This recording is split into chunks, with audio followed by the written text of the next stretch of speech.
Kaboom tonight.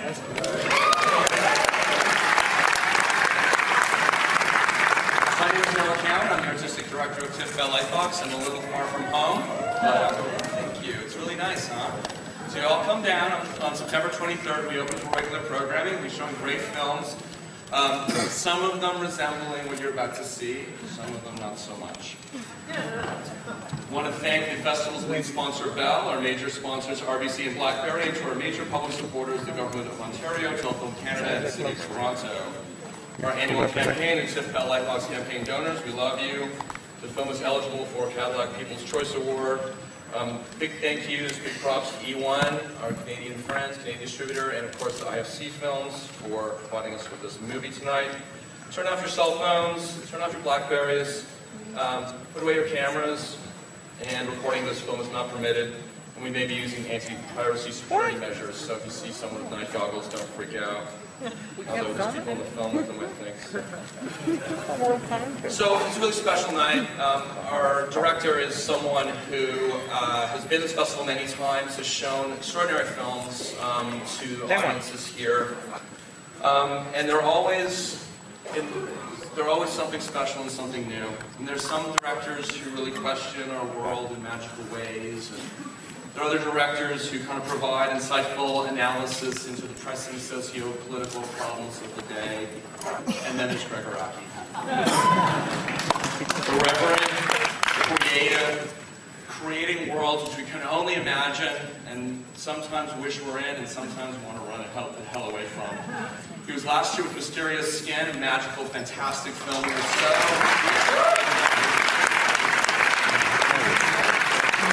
Now for something completely different, please welcome with Kaboom. We'll be back afterwards for your questions. Gregg Araki.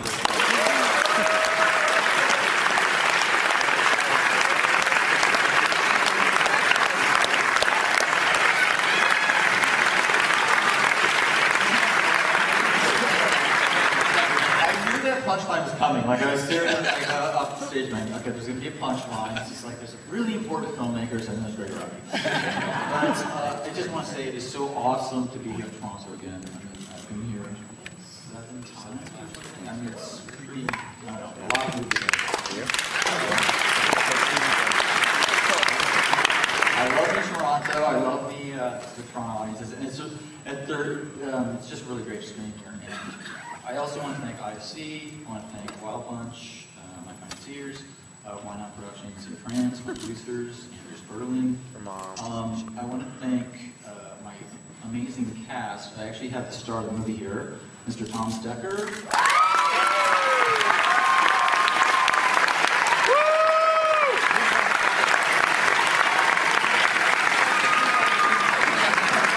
I'd like to say a few words.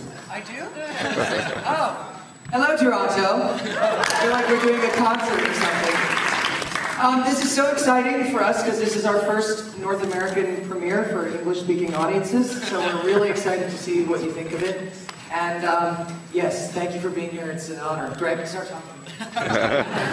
Yes, we just some premiere in Cannes in May. We had this most incredible reception, but I was always going to do they get the jokes because so much of it is dialogue-based and like language-based. So this is our first English-speaking audience, so I'm so excited to do it with you guys. And yeah, this movie's kind of something different. It's it's fun. It's kind of crazy. It is different than Mysterious Skin, and I was in 2007 Smiley Face also. So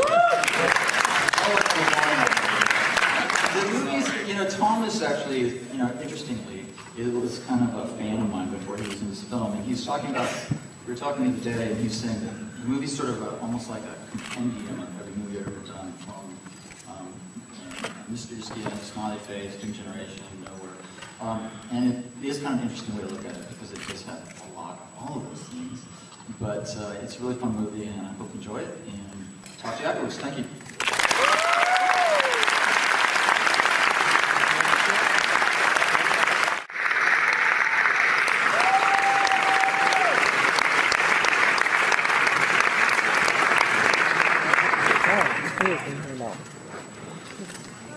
Hello.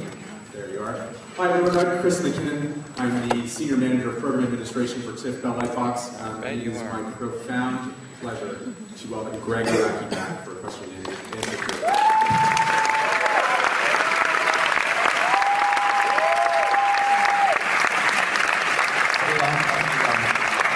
The wonderful Thomas Decker.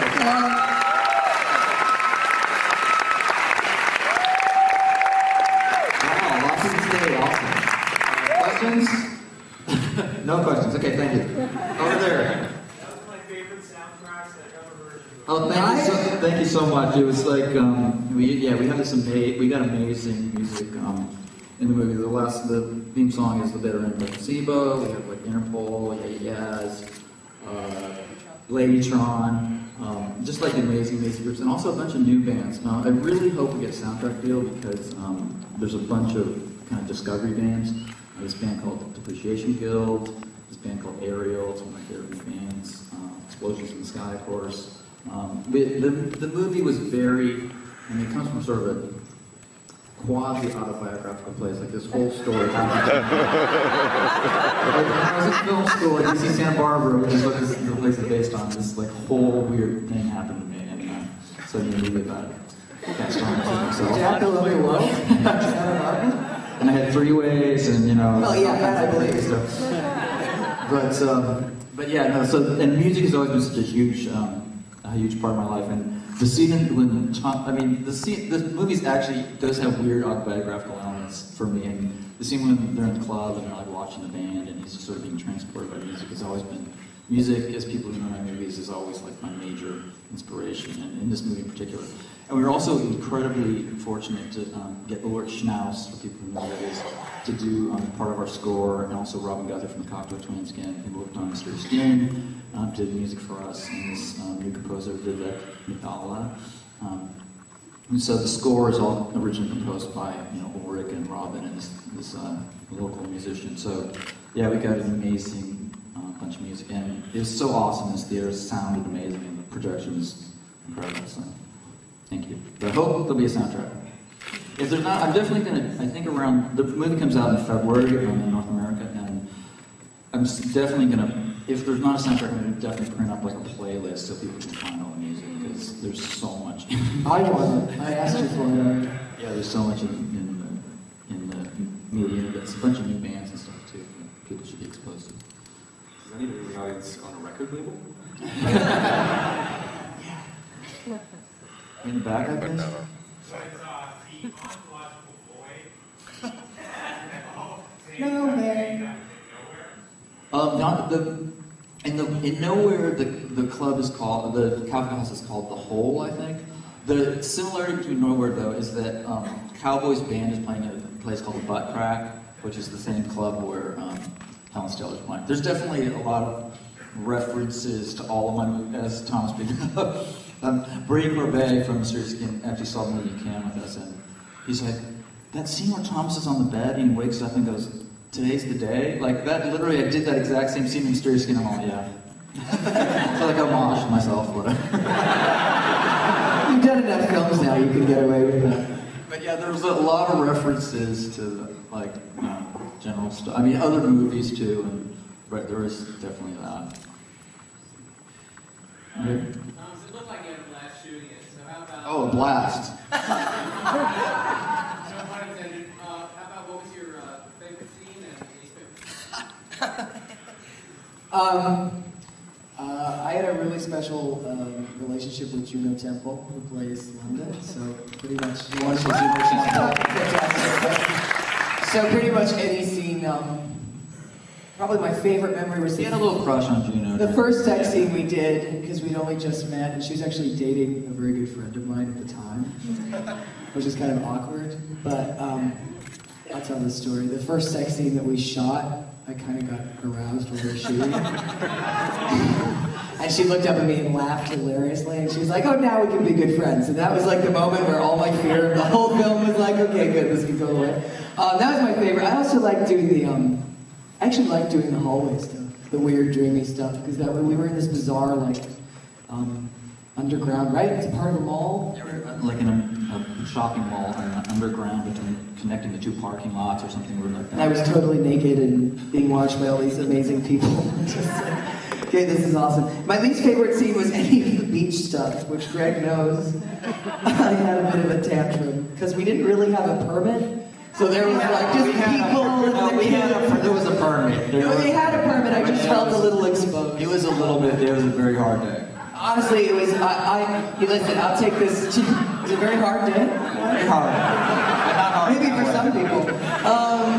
No, but I will take this opportunity to answer your question better to say, which is just that I'd asked to meet Gregg 3 years before we made this film, and I just have been such a huge fan of his since I was about 15 or 16, and it had been a dream of mine to ever get to work with him. So every day I was on the set, it was both half terrified and like hating myself because I wanted to do such a good job for him, but it was also like just a dream the whole time. And when we finished it, I was like, did that really happen? Did I just lead a Gregg Araki movie? This is crazy. So thanks to Gregg, yeah, dream come true. It's been a very surreal experience for all of us. Any more questions? I can't. It's hard to say. So how long did it take you to write the script? Or did you write it? He wrote it. He wrote it. It's all improvised. The process of this movie was actually, it took like several, it's been sort of in development, and the way I work on my movies is I sort of work on 4 or 5 things all simultaneously, and this is one of the projects I've been working on for several years actually, and it was originally actually going to, as was Nowhere, like sort of a pilot to a TV show, and then eventually sort of got transformed into this movie, and then sort of Mulholland Drive kind of way, but it's been in sort of various incarnations over the years, and it was really just sort of the last year or two before we shot it that I sort of, tried to make it more of a 3-act movie and wrap it up and all that. But it's a project I've been working on for a while. Make it more mainstream. Yeah, make it like nice right up the middle mainstream. We have time for one more question. Okay, this better be the grand finale questions. Over there, I can tell this is going to be it. Oh, that's a boring question. It was great. Next question. No, They were good. No, the French are amazing. I mean, they love their tours, and God only knows. I don't think any American company would have made this movie. So, thank you. Vive la France! Thank you very much, everybody.